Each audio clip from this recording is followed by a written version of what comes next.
queue length increases disproportionately as traffic intensity rises. So we've got just asking a slightly different questions to the sorts of things that we've looked at before.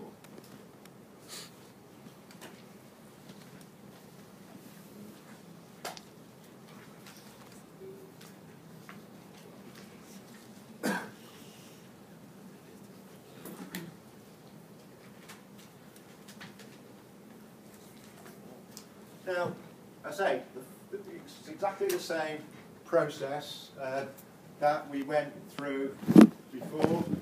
To start the thing off, you've got to identify lambda, you've got to identify mu. And you've got to look at the information you've been given. Well, what have we got about the arrival rate? What does it say? Make it up, yeah, vary it. So in other words, you're not given the arrival rate, but you've got to look at different values and see what happens. What are we told about the service rate? Well, can somebody tell me what the service rate is? Put it that way. 10 per minute, right? Yeah, okay, that's all right. So if we can choose our units of time. We could use seconds, we could use minutes, we could use hours, and then the answers would come out accordingly. Somebody suggested minutes, very good suggestion, I like that. If we were going to use seconds, it would be 1/6 per second, so that would be a bit messy to start using with. If we used hours, obviously there would be quite a number in an hour, but if we use minutes, then obviously 10 per minute. So we've got mu, but we haven't got lambda. We've got to make, as somebody said, make up values. Now, the question is, we can't just make up values in a sense because we are constrained by the system that we've got and the formulae and the application. What do we know then now about lambda relative to mu, given what I said before about queues and traffic intensities and so on? Well, a simple queue, well, 0.7 if you like on the list of things that were defining a simple queue.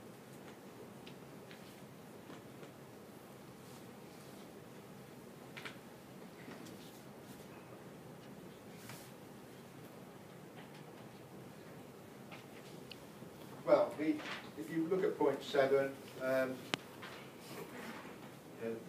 the average rate of service mu greater than the average rate of arrival was lambda. So we know that lambda can't be more than 10 because it can't go above, it can't equal 10 and it can't go above 10 because we can't have that situation. If it does, the formulae don't apply and we haven't got anything to work on. I mean, it isn't a queuing situation that we can solve. There's just too many people arriving and the system could never cope with it. So lambda's got to be less than 10, but we're told to choose some values.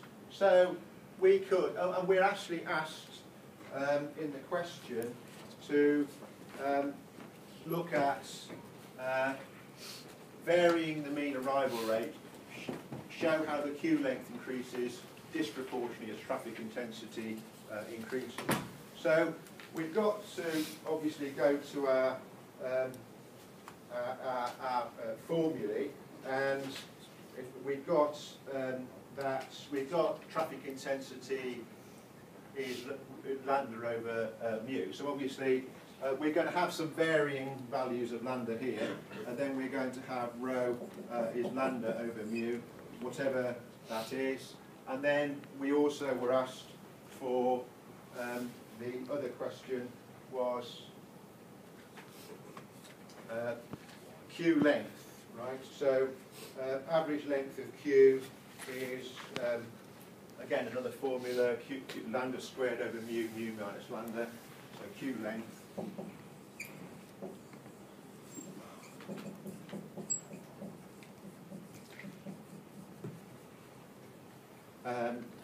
And actually, although it isn't asked in the question.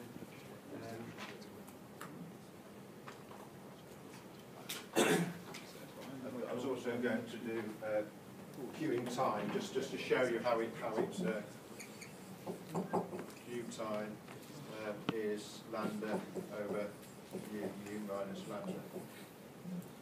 So to answer this sort of question, basically what we've got to do is we've got to put in different values of lambda, see what happens to our queue lengths and our queuing times, then our traffic intensity, and plot that out. Well, you can plot it out. I mean, obviously that's the best way of showing how it varies.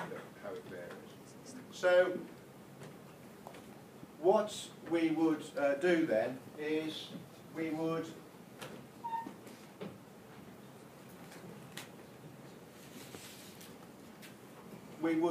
vary lambda. So now what we want to do is get nearer and nearer to 10. But obviously if you actually start, I'm just saying, if you started with lambda equals 1, you'll find that there's just absolutely no queues there, minuscule. You wouldn't be queuing, you'd be queuing for sort of fractions of a second or something. It just wouldn't work. So you don't really want anything too particularly low, but let's suppose we're going to take some values like 5, 6, 7, and then we're going to get nearer and nearer. I mean, we're going to get 9. We want to get nearer and nearer to 10, so we're going to get 9.5, 9.7, 9.9, etc. I mean, I'll fill those in a minute, and just see what happens. So what we would do is, obviously, that's going to be 5 over 10 is 0.5. This is going to be lambda squared is going to be 5 squared over 10, 10 minus 5, which is comes out to be 0.1, and the queuing time comes, is 5 over 10 times 10 minus 5, which is oh, sorry, got the wrong way around. That's 0.5. Sorry, that's 0.5. That's 0.1. So, and then we would put lambda equals 6 and work it out and so on. And what we get is this, and rather than repeating all those. Right. I think I might have. Q. I put it in that order on there. Q length 0.5, Q time 0.1 minutes. So what you can see now is, I mean, all that's happening now is putting different values of lambda in as we get nearer and nearer to 10. You'll see, the queue length to start with is half a vehicle on average, and the queue time 0.1 of a minute on average. And then as we get up to 9, even 9 vehicles, the queue length is now 8, so you'd have 8 vehicles on this slip road. And the queuing time would be about a minute, roughly, almost a minute. But as we go nearer and nearer to 1, then you start to see what happens. The queue length becomes at 9.5 becomes 18. The queue length at 9.9 becomes 98. And the queue length at 9.99 would be 1,000 vehicles, which obviously you can't get on a slip road on a motorway.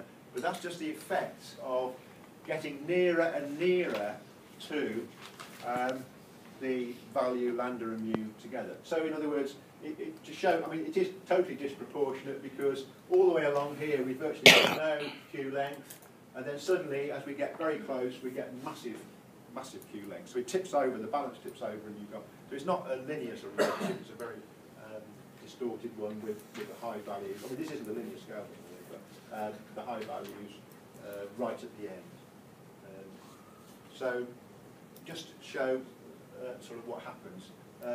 And in a sense, that's what happens. It's not quite exactly right, but imagine that you've got a road, coming into the city in the morning, which has got normal